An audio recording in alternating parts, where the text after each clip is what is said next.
This is part 2 of chapter 2, Determining Moral Behavior.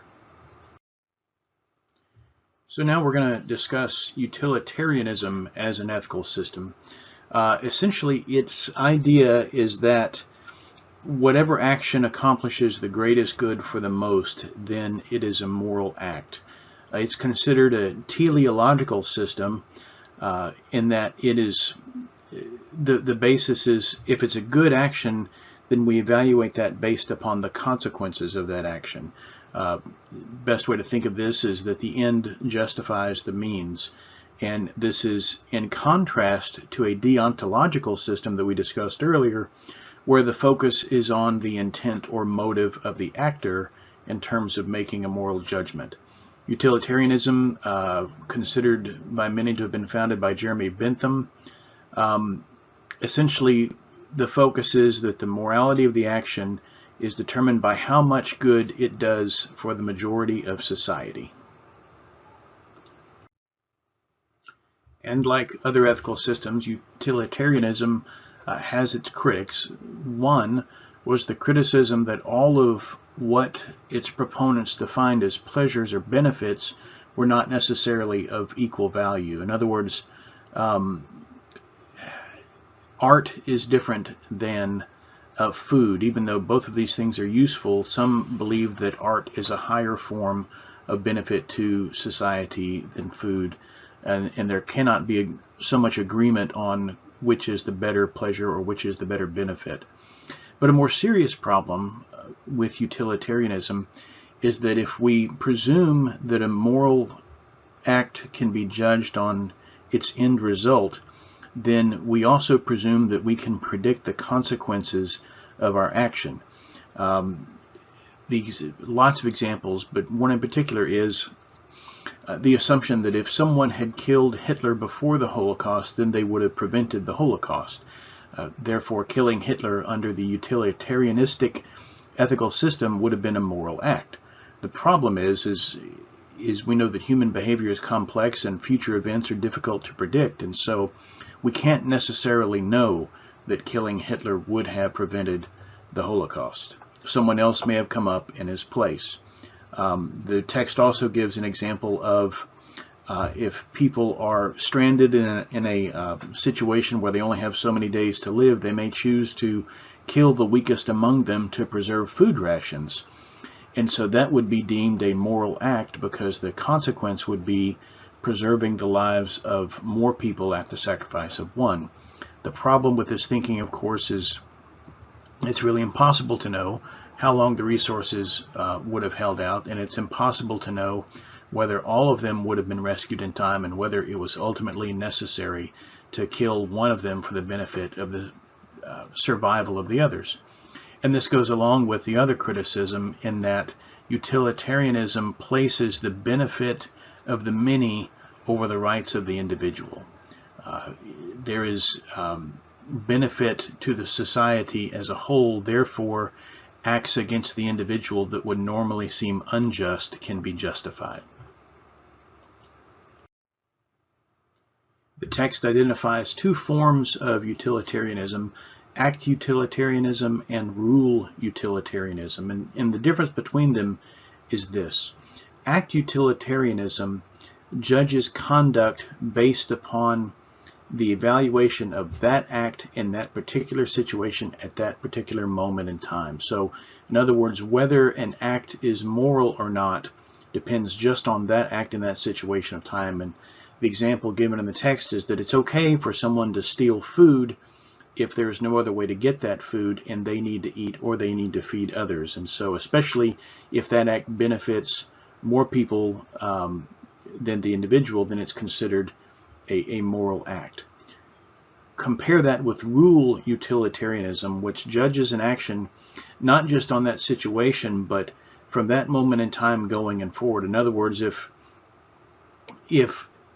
an act is considered moral in this situation, then under rule utilitarianism, we have to be prepared to say that it's going to be considered moral from here on out. So if we say that it's okay for someone to steal food to feed themselves or others in a particular situation, we have to be prepared to say under rule utilitarianism that it's okay for anyone to steal food at any point in the future just because they can't afford it.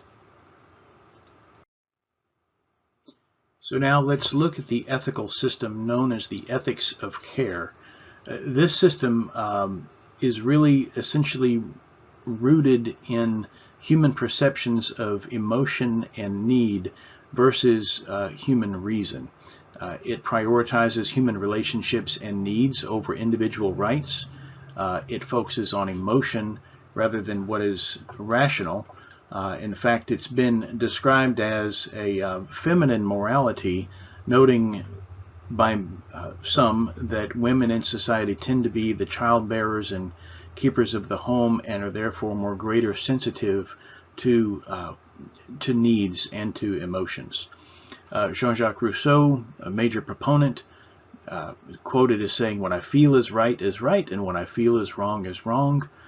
That may strike you as immediately problematic because it certainly seems situational and doesn't hold true in all circumstances for all people. Typically, this idea of the ethics of care is found in Eastern religions, and again, its primary focus is on emotional need and perceived need rather than individual or societal rights.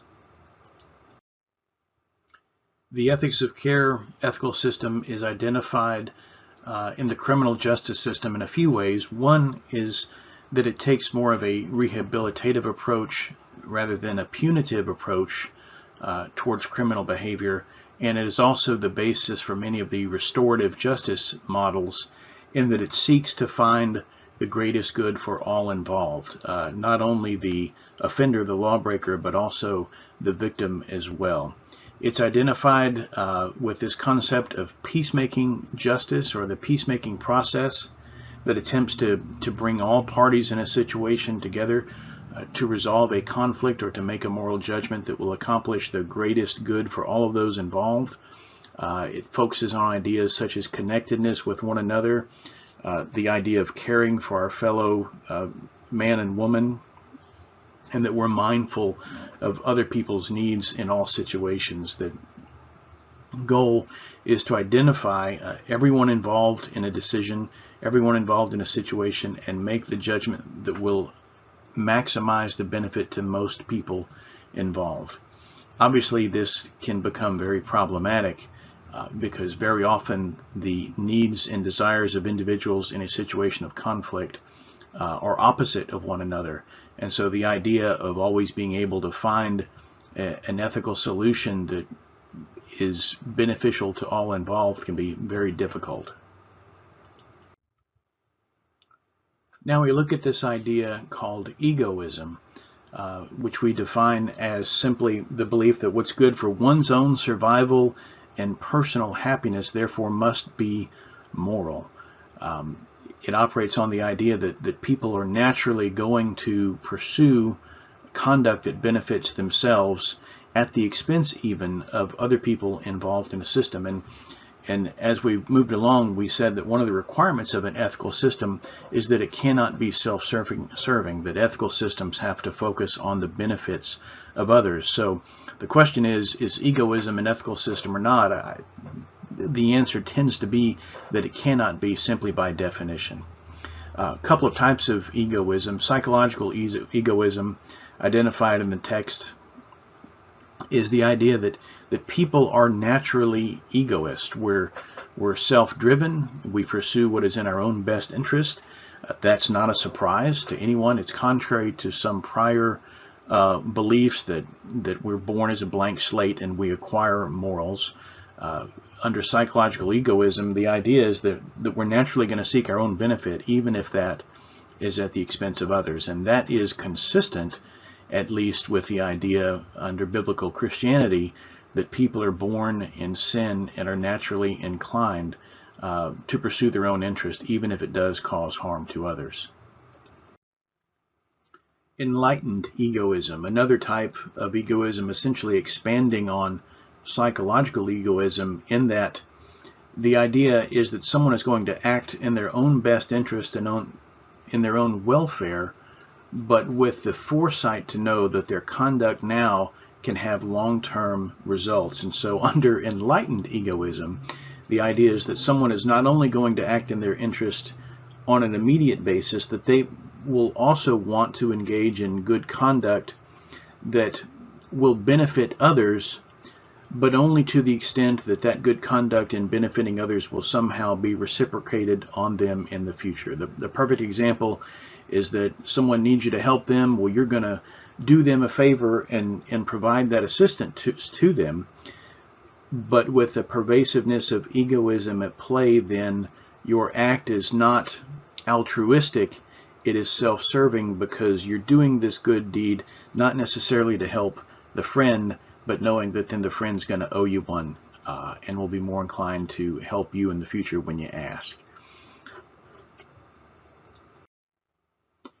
Egoism serves as one of the bases for capitalism, because it focuses on the idea that if everyone pursues their own self-interest, and also under enlightened egoism pursues their own self-interest to the point of doing good deeds for others, then it should naturally produce a good economy. One of the most well-known writers and philosophers who subscribed to this idea was Ayn Rand, who's written The Fountainhead and Atlas Shrugged, and she certainly followed this idea if you read any of her works. The problem is that in practical application, egoism doesn't work. If everyone sets about pursuing their own best interest, there is going to be conflict, because two people pursuing their own best interest may have the same interest, and then there's a limited amount of that interest to go around. Conflict is going to result. It also tends to favor the stronger in a conflict. Certainly someone who has the ability to accomplish their goal at the expense of another is going to do so without regard of any harm that comes to that other person. The text also gives a nod to some other forms of ethical decision making, some other models, principles that are followed in addition to the ones that we've already talked about. The idea of the imperative principle, and that there are rules that need to be followed and they don't change. The utilitarian principle, and that we evaluate whether conduct is good based upon the consequences of that act. And then the generalization principle is the idea that are we willing to act this way and assume that everyone else will be acting this way as well, and are we willing to call that good? And that's consistent with the idea of rule utilitarianism. The text also notes this decision-making model propounded by the authors Close and Meyer in their 1995 work that suggests that in making a decision we ought to consider these 5 questions. And the idea is that if someone in the criminal justice profession goes through this analysis, it will be consistent with maintaining our fundamental constitutional rights. It'll be consistent with due process. And so when considering an act, their suggestion is that these questions be evaluated. Does the action violate another person's constitutional rights, including due process? Does the action involve treating another person only as a means to an end? Is the action illegal? Can we predict that our action is going to produce more bad than good for everyone infected by that situation? And fundamentally, does the act that we're considering violate our particular department's procedure or the overreaching professional and ethical rules that govern our conduct?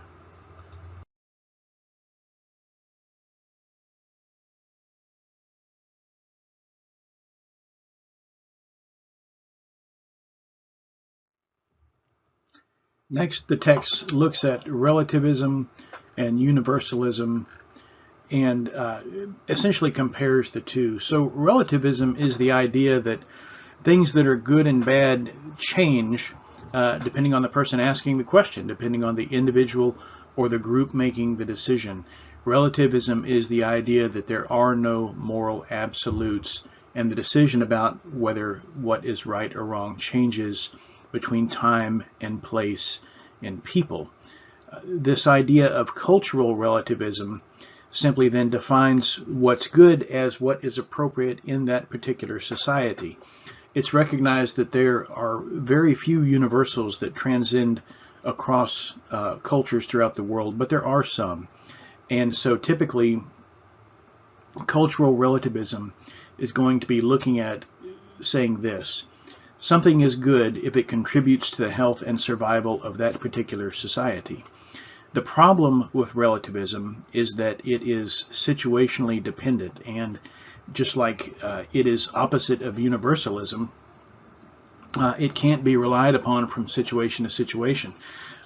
If someone is in a particular culture and believes that their cultural norms are good, then why should they be expected or required to follow the cultural norms of another culture that are in opposition to theirs? Relativism stands in opposition to universalism and absolutism. Under universalism, which we've previously discussed, the idea that something is wrong, if we decide that something is wrong, then it's going to be wrong for everyone at every point in time. And that if we expect someone to perform a certain duty or carry out a certain act that is good, then we have to be willing to say that that act is required and good for all people at all times in every other situation. Looking further at absolutism, it is the idea that if something is wrong, then it is wrong for everyone. Much like universalism, it recognizes that there are such things as absolute right and absolute wrong, and it doesn't matter whether some cultures may decide that those things are appropriate. Absolutism recognizes that there are certain things that are wrong, like cannibalism and slavery and sex with children and genital mutilation, even though there may be some cultures that say that, well, in our culture, we accept that as to be appropriate, and therefore under cultural relativism, you can't tell us it's wrong. Absolutists say, no, there are some things that are wrong across the board, and it doesn't matter what your culture says about them. It's not relative. The text also discusses this idea of forfeiture, which is an exception to absolutism. In other words, if under absolutism we say that it is wrong to kill someone, the idea of forfeiture stands for the principle that if someone violates the rights of another person, then they forfeit their own right to not have harm visited upon them. The perfect example is self-defense. If someone is about to kill another person, then it is appropriate for that person to defend themselves and use deadly force if necessary. So, under absolutism, the use of deadly force, it's always wrong to kill someone. Under the principle of forfeiture, which is an exception under absolutism, then there's an exception to that if your life is in danger. And these exceptions of forfeiture apply throughout various aspects of life.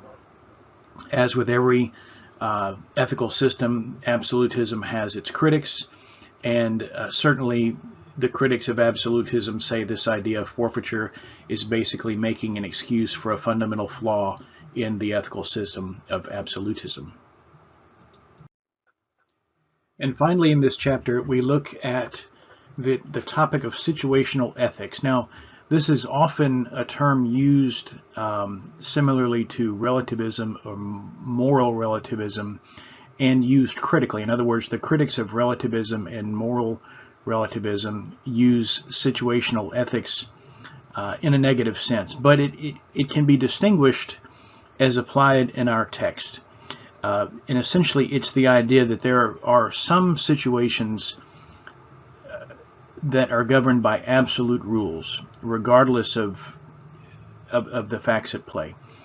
So the author Hinman describes this idea of moral pluralism, which tends to apply the concept of situational ethics. And the author of our text basically refines this concept down to these three steps.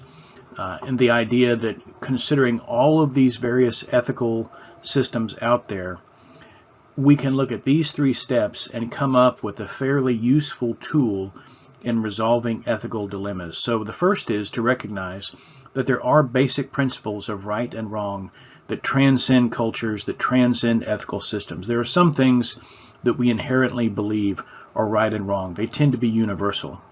The second part of that is then applying these principles to various ethical dilemmas.